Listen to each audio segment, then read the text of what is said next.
Hello there. We are back at the home of the former African Union ambassador to the United States, Dr. Arikana Chihombori-Quao. This time we are here for an in-depth conversation in what some are calling an undemocratic process of nominating an unopposed African Union Commission chair. Africans are in uproar, demanding that the application process and the deadline be extended. We need a woman in the African Union Commission. This option of Faki is not going to work. I mean, when we have women, things change. Look at what Faki is doing right now. He's basically trying to backpack off of what Madam Zuma started. So, Faki option, it needs to get off the table. It's not going to work. Madam Ambassador, it's a great pleasure to once again have a conversation with you. Thank you for having me and welcome home. Yes, our last conversation went viral, highlighting the interest that people have in what you have to say in regards to the interests of the continent. Absolutely. It's a moment whose time has come. People are very interested, not just African diaspora, not just Africans on the continent, but the world in general. We're looking at the election that is coming up in February 2021. We know that it will be bringing forth new leadership, which will last 4 years as of February. We also know that next year is a key year which the implementation of the free trade agreement will begin, a key component of the 2063 agenda. But what is at stake there when we talk about the agreement, the free trade agreement? What I would like people to understand is that this is a monumental decision that was agreed upon by the African heads of states in 2018. Establishing the Continental Free Trade Area. African Continental Free Trade Area basically says no more shall 55 different little-bitty countries go to the world stage to negotiate for trading purposes with the big boys. Africa is going to go to the world stage as one customs union.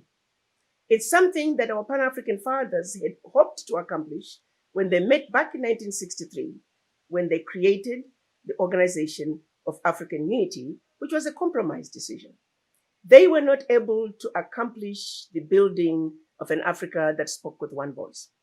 It took us from 1963 to 2018 to agree at a consensus of a decision that we can all speak with one voice as one Africa, one continent, going towards one destination.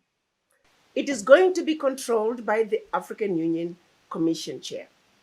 3 weeks ago, Chairman Musa Faki Mahamat, who is the current chairperson of the African Union Commission, President Nana Addo of Ghana handed him the keys to the African Continental Free Trade Area Secretariat. That means now Chairman Musa Faki Mahamat has the keys to the continent. If If he's nominated for another 4 years. What saddens me the most is Chairman Musa Faki Mahamat has actually shown us how incompetent he is, how incapable he is. You take, for example, Washington office. It is the most important mission of all the African Union missions. He's only been here once. But he tried to cancel, and I said, oh, hell to the no, you are not canceling this one. And that's it, he never came back. What are the specifics of those keys in terms of how much power does the commissioner has in terms of the agreement? You got to understand the whole purpose of having the African Continental Free Trade Area is to have an Africa that speaks with one voice. We are now going to be talking about how do we feed, house, clothe, move 1.27 billion people. Not how do we feed Nigerians, how do we feed Kenyans, how do we feed people from Botswana. We are saying, what do 1.27 billion people need? So he'll be able to decide the railroad contracts. The Cape to Cairo Highway, for example. The approval will go through Musa Faki. The Cape to Cairo Highway is something that's needed. The shipping lines all around the continent, 90% of the trade, intra-Africa trade, is via maritime. Contracts to do all that on a continental level are going to come through the AFCFTA. And the chairman of the African Union Commission has got to be somebody who understands why this decision is monumental, why it is important to finish the unfinished business of our Pan-African fathers and finish it the right way. We simply cannot afford to give the keys of the African Continental Free Trade Area to the wrong person, someone who's more likely to sell us off, to sell Africa off. And so that's why whoever is going to be the next chair of the African Union Commission is going to be somebody who's Pan-African, somebody who understands that Africa's wealth is our children's inheritance, that we must defend Africa's wealth by any means necessary. Let's speak about Mali briefly. The recent overthrow of Ibrahim Boubacar Keita, some citizens say that they had elected him to bring change, specifically in the insurgents, the issue of insurgents that they've had for some time now. We remember a very famous singer in Mali, Salif Keita, accusing friends for arming the jihadists who are killing their children, as he puts it. In our previous conversation also, you said that the young people weren't having it. Do you think that the Mali case is an example of that? And will we begin to see more of that in West Africa and specifically Francophone Africa? Let me start by saying I absolutely agree with Salif Keita. And I always speak to this issue to say, until we address Africa's issues from the root, nothing is going to change. If we do not address the issues in Mali from the root, even the new leader is going to suffer the same fate. We're going to keep changing leaders, and they will come and they will go, because the underlying problems, the underlying causes have not been addressed. So until we address the issue of France's influence in Africa, until we address the issue of colonial masters and their continued influence in Africa, their continued control of our economies, nothing is going to change.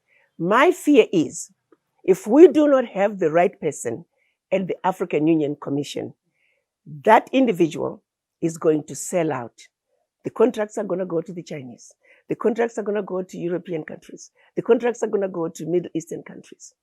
The same people who have built generational wealth in their countries, they are now coming to Africa to continue to build generational wealth for the benefit of their children, to the detriment of the children of Africa. We have got to defend that, because when they come this time, it's a complete takeover. So let's discuss the leadership of the continent, the top position of the continent. Many people, civil society organizations are voicing concerns about the election process happening for the top position of the continent. I have with me here looking at about 4 petitions that are happening on the continent, in different parts of the continent. 2 things there. We hear that you did submit an application for the top position. Is that correct? That's also, correct. How was the process and experience in submitting that application, and what was your outcome? Let me start by letting you know that I actually wasn't going to apply. Why? The deputy chairperson of the African Union was going to run for the chairmanship position, and I was going to support him. I don't particularly care about being the chair of the African Union Commission. I just want somebody there that we can work with, somebody who understands the importance of the African Continental Free Trade Area, and that first and foremost, we must defend Africa by any means necessary. We must defend that which belongs to our children. And I felt Deputy Chairperson Kwesi could do that. So I was willing to support him. Unfortunately, the president did not nominate him. Instead, he nominated somebody else who was president of Ghana. He nominated somebody else who was actually very qualified. And I would have been quite happy. Mohamed Chambers, Ibn Chambers. I was quite comfortable supporting him. He was nominated on the last day for Ghana to submit his name to the ECOWAS region. On a Monday, he was nominated. On Wednesday, he sent a text message to a friend who had congratulated him to say, "You are the nominee from Ghana for West Africa." And he responded, according to the article that was later published, by saying, "Well, the congratulations are short-lived. I have decided to withdraw my nomination after consulting with Chad." Wow. The word on the street is something happened. There were some shenanigans that were played, particularly from Chad. And of course, as you know, the chairman of the African Union is from Chad. So the question is, who in Chad did he consult with? Was it the president of Chad? Was it Musa Faki Mahamat?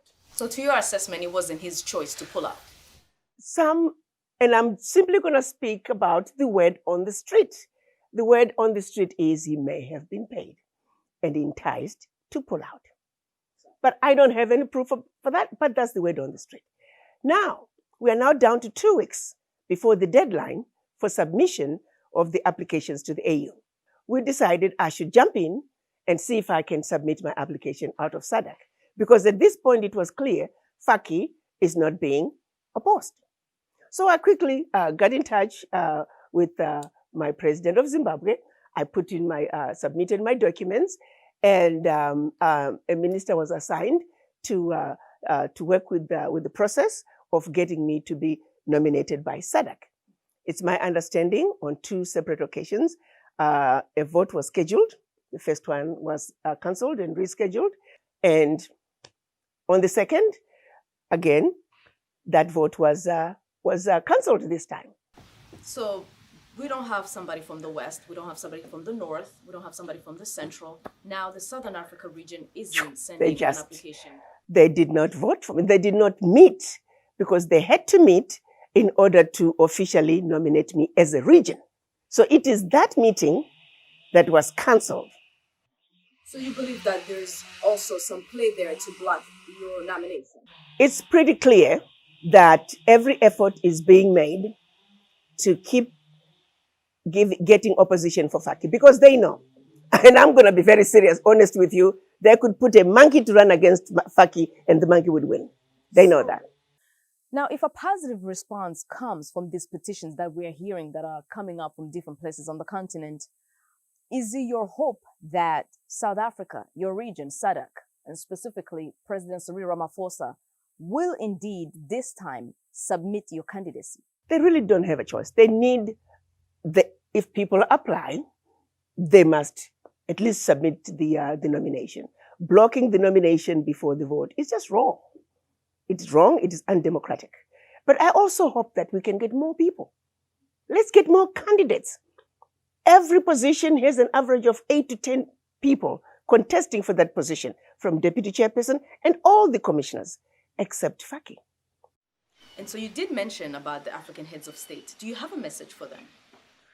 I have a simple message to the African heads of states. I would like to remind them of the millions of babies that are going to bed with an empty stomach tonight, of the millions of women who are dying today while giving birth to another child, of the millions of the unemployed youth who are committing murders. This one is so painful, out of desperation and despair. We have an opportunity to do something.